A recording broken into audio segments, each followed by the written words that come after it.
الله أكبر الله أكبر الله أكبر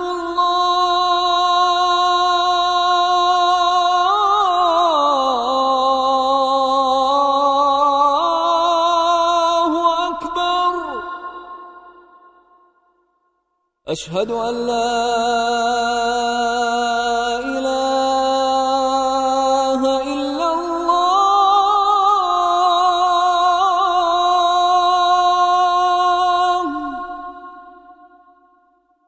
أشهد أن لا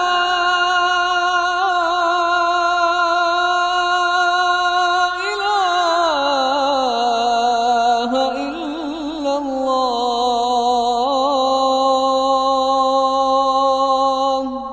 Ejjuma yaffe ey'olwaleero yewezezza olunaku olw'omusanvu okuva abaddu ba Allah bwe bayingira omwezi gwa Ramadan. Ejjuma eno yesookedde ddala mu mwezi guno ogwa Ramadan era nga tugikwatidde ku masikidi ya Mutesa One Royal University ssettendekero ya Ssaabasajja.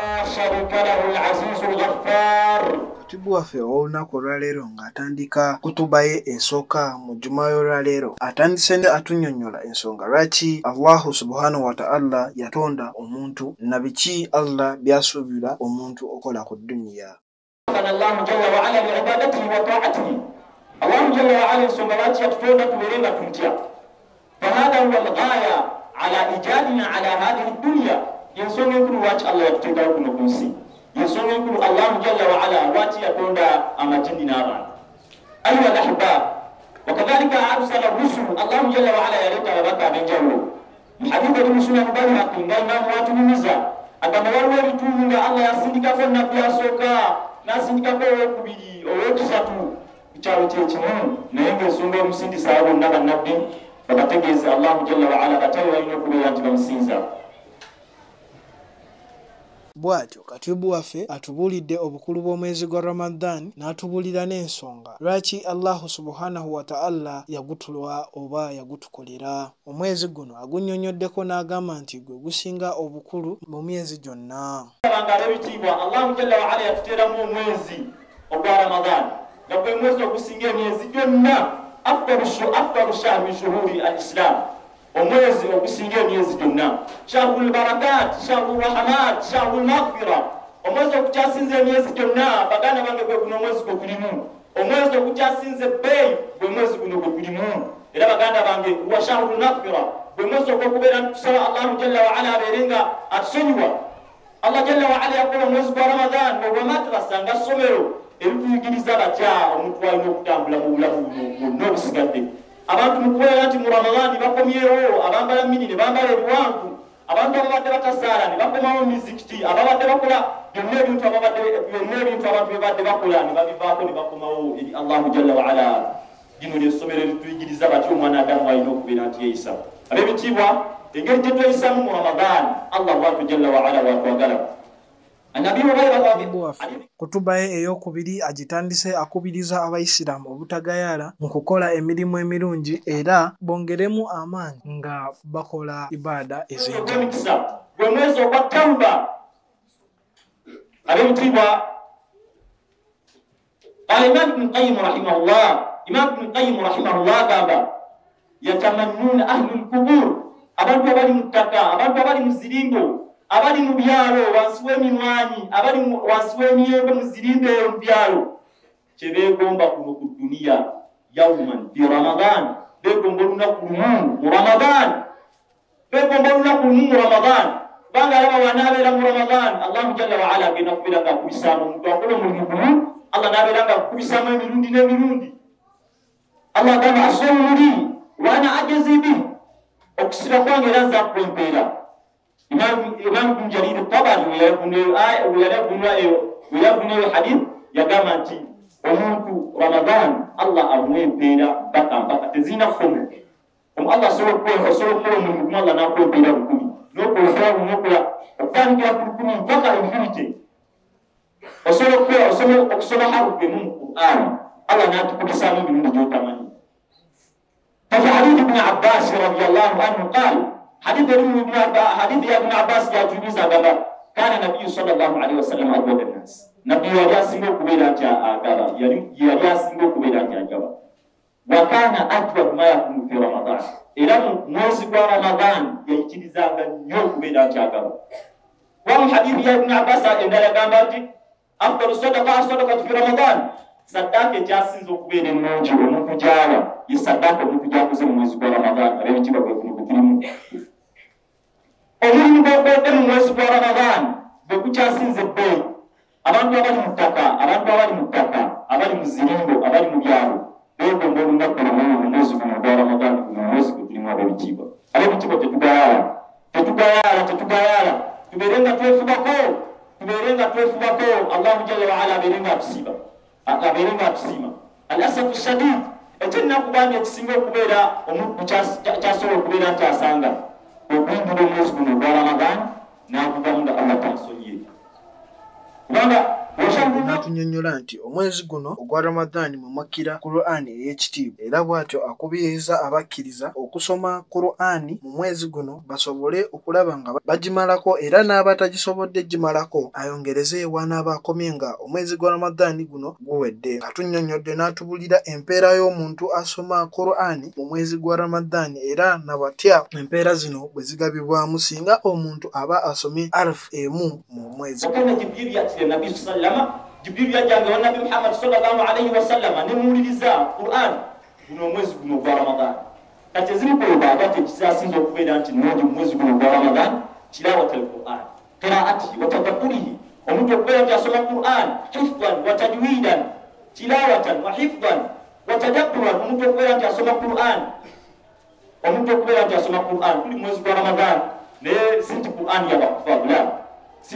yabakufabu Qur'ani egendera ddala nayo ku muntu owawansi omuntu singa asoma Qur'an hadithi ya Aisha radiyallahu anha muttafaqu alayhi agamba walladhi yaqra'u al-Qur'an wa huwa yatata'ta' fihi omuntu asoma Qur'an ng'asoma bambi ananaagira omuntu asoma Qur'an ng'ananaagira wa alayhi shaqqun lahu ajrani omuntu ng'asoma Qur'an ananaagira bambi agezaako okubeera nti asoma Qur'an ate Allah agenda mu empeera za mirundi ebiri bagana bantu Qur'an siya basekala bane bakutira okubeera nti tusoma Qur'an kubanga guno mwezi gwe tulimu mwezi gwa kubeera nti tusoma Qur'an ab'ebitiibwa.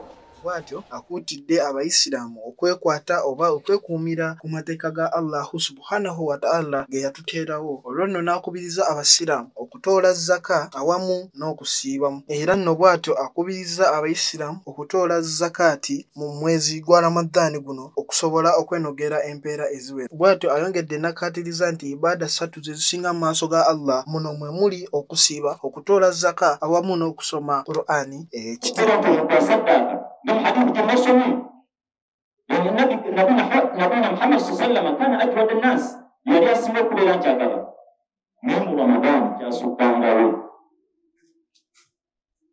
من رمضان جاسو كو وانا ابن حزم على بنتي الصدقة يعني تطفئ الخطيئة كما تطفئ النار حديث يا حذيفة بن يمان أدامتي صدقة إجابة سانغوانا نزاغو بومو kifanya kama kwamba unapata mazingira ya kumbudu baada sadaka yetu ya kwa mtunawayo tunasema rasulullah yani nasiya sika bangade la ninga wande rasulullah tutufu khafia kama tutufu nar tunao unapata mlo ndio kama sadaka yetu ya kwa mzambo mtabiranga kwa kwako sio nayo esasonga video kusoma Qur'an na kubila chakota kutoka Allah jalla wa ala.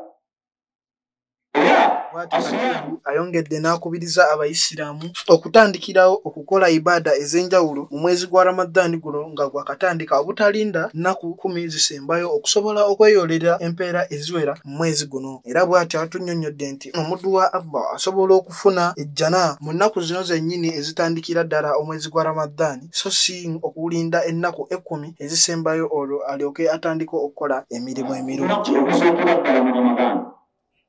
Tutulina kuliriye lisembayo la wallah tutulina kuliriye lisembayo Allah asoro kubeera nti akusitula darajat mukuliro ne lukyalimu awwal yawma olunaku lusooka mu Ramadan Allah asoro okusitulira mu amadala kati okuliriye okulimu بأنه تقولي لي لا تكبيان بنا الناس بالموي بدلنا كبيرا بدلنا كتبنا الله جل وعلا بدلنا كل ما تقول بس يكون بيجي بدلنا تسبح الله جل وعلا يلا تيجان وقت نقول جالس يقول أنت نوجي يقول بجال جالس بالمواران يقول تراوي إلى مبينا مكتوب نقول تقول الله جل وعلا أبدا بسمه Katibu bwatyo akulembeddemu abayisiraamu ne basaala swalaati jjuma mu jamaa. Seebagala Saha, MRI TV.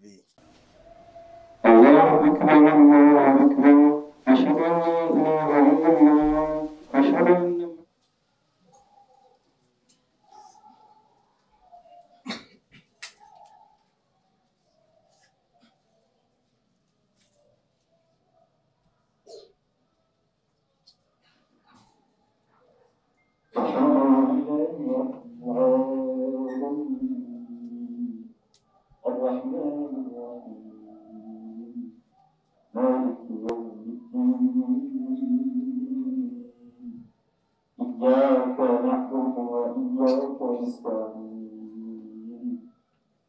الصراط المستقيم صراط الذين أنعمت عليهم غير المغضوب عليهم ولا الضالين.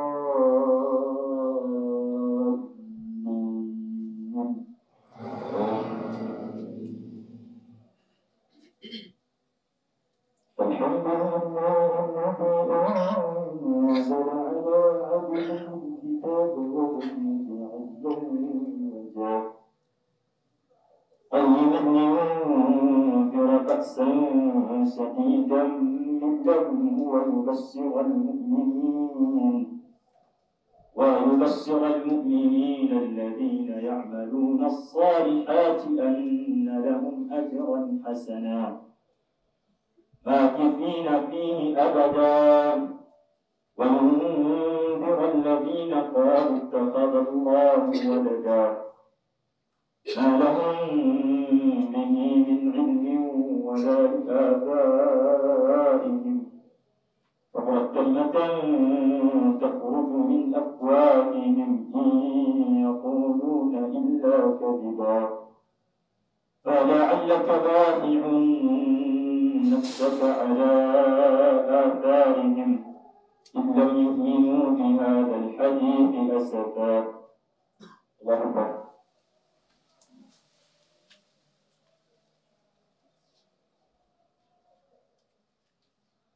سمع الله لمن حمده. الله أكبر.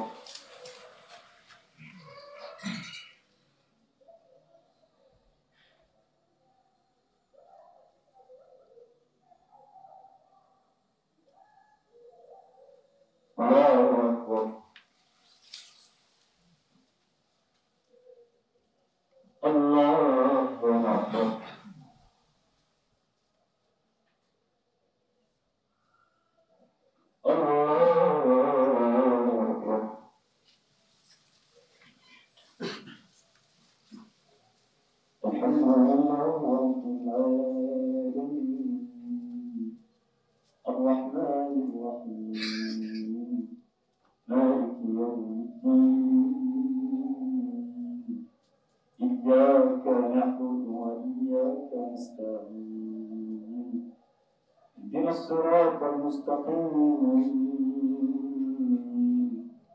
صراط الذين أنعمت عليهم غير المغضوب عليهم ولا الضالين.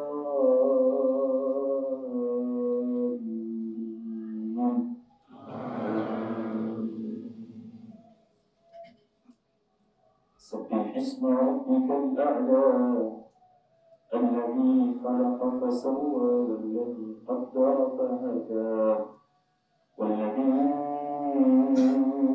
أخرج المرعى فجعله غثاء أحوى سنقرئك فلا تنسى إلا ما شاء الله إنه يعلم الجهر وما يخفى ونيسرك لليسرى الصلاة فذكر إن نفعت الذكرى سيذكر من يخشى ويتجنبها الأتقى الذي يصلى النار الكبرى ثم لا يموت فيها ولا يحيا قد أفلح من تزكى وذكر اسم ربه فصلى بل تؤثرون الحياة الدنيا والآخرة خير وأبقى إن هذا لفي الصحف الأولى صحف إبراهيم وموسى لحظة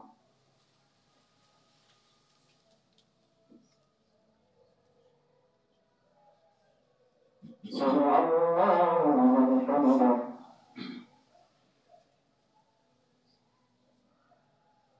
الله أكبر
السلام عليكم ورحمة الله. السلام عليكم ورحمة الله.